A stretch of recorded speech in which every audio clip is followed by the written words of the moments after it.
Hey guys, back with another video. I just wanted to talk about the AirPods 4 and can you use just only one earphone? Yes, you can.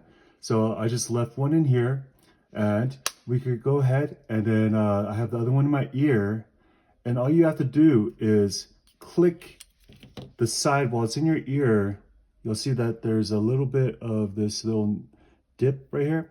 All you have to do is click that and then it will, once you click it once, it'll either play, stop or play the video, or if it's a song. So then right now all I'm doing is clicking this and then it's playing the video. If I want to stop the video, then I just have to click it one more time and then it'll stop, as you can see.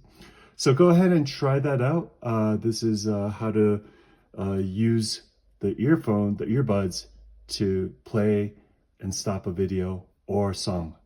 All right, thanks for watching.